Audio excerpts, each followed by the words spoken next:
Good morning बच्चों। हम पढ़ रहे थे दो बैलों की कथा और उसका एक पार्ट हमने पढ़ लिया था। भाग दूसरा हम पढ़ेंगे।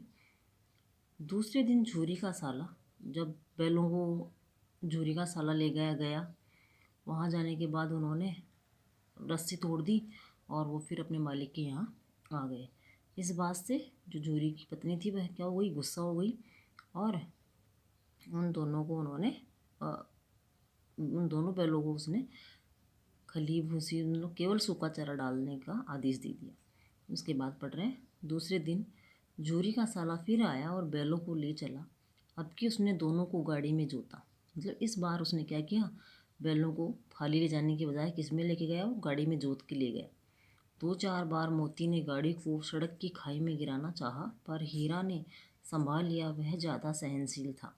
ये आपकी क्वेश्चन आंसर में आएगा। इनकी चरित्र की विशेषताएं, हीरा और मोती जो बैलों के नाम थे, उसमें हीरा में सहन शक्ति ज़्यादा थी और जो मोती था वो क्रोधी स्वभाव का था। संध्या समय घर पहुंचकर उसने दोनों को मोटी रस्सियों से बांधा और कल की शरारत का मजा चखाया। मतलब जो वो भाग गए थे उसके लिए उनको मारा पीटा। फिर वही सूखा भूसा डाल दिया। अपने दोनों बैलों को खली चूनी सब कुछ दी। मतलब उसने खुद के बैलों को तो अच्छे से खाना दिया और उन दोनों बैलों को उसने क्या किया, केवल सूखा चारा डाल दिया। दोनों बैलों को ऐसा अपमान कभी न हुआ था।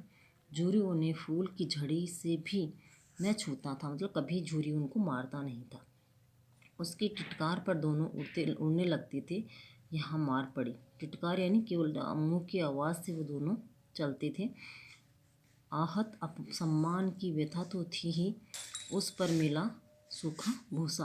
एक तरफ तो उनका सम्मान आहत दुखी हो गया था, सम्मान घायल हो गया था, और दूसरी तरफ उनको केवल सूखा चारा डाला गया था।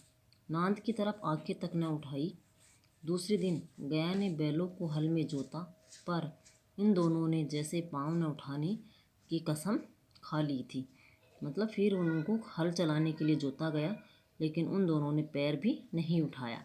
वह मारते मारते थक गया, पर दोनों ने पाँव न उठाया।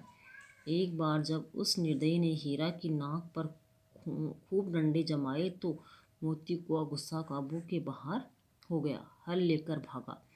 मतलब जब उसने हीरा को खूब मारा तो मोती था वह क्रोधी स्वभाव का तो था ही, वह हल लेकर भाग गया। हल, रस्सी, जुआ, जोत सब टूट टाट कर बराबर हो गया। गले में बड़ी बड़ी रस्सियाँ न होती तो दोनों पकड़ाई में न आती। हीरा ने मूक भाषा में कहा, भागना व्यर्थ है। मूक यानी अपनी आपसी भाषा में ही कहा। मोती ने उत्तर दिया, तुम्हारी तो इसने जान ही ले ली थी। अब की बा अब की बड़ी मार पड़ेगी। पढ़ने दो, बैल का जन्म लिया है तो मार से कहाँ तक बचेंगे। गया दो आदमियों के साथ दौड़ा आ रहा है। दोनों के हाथों में लाठियां हैं। मोती बोला, कहो तो सिखा दूँ कुछ मजा, मैं भी लाठी लेकर आ रहा है। हीरा ने समझाया, नहीं भाई, खड़े हो जाओ, मुझे मारेगा तो मैं भी तो एक दो को गिरा दूंगा। दोनों आपस में बातें कर रहे हैं कि जो गया है वो अगर एक को मारेगा तो वह उसे भी तो मारेगा ही। नहीं, हमारी जाति का यह धर्म नहीं है। मतलब वो क्या है भाई, धार्मिक भी है हीरा। मोती दिल में ऐंठ कर रह गया। मतलब खुद के दिल की बात को है प्रकट नहीं कर पाया। गया आ पहुंचा और दोनों को पकड़ कर ले चला। कुशल हुई कि उसने उस वक्त मारपीट न की, नहीं तो मोती भी पलट पड़ता। उसके तेवर देखकर गया और उसके सहायक समझ गए कि इस वक्त टाल जाना ही मसलहत है, मतलब भलाई है कि इनको इस वक्त न मारा जाए। आज दोनों के सामने फिर वही सूखा भूसा लाया गया। दोनों चुपचाप खड़े रहे। घर के लोग भोजन करने लगे। उस वक्त छोटी सी लड़की 2 रोटियां लिए निकली और दोनों के मुंह में देकर चली गई।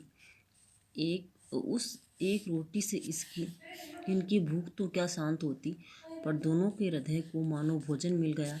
यहाँ भी किसी सज्जन का वास है। लड़की भैरों की थी, उसकी माँ मर चुकी थी। सौतेली माँ उसे मारती रहती थी, इसलिए इन बैलों से उसे एक प्रकार की आत्मीयता हो गई थी।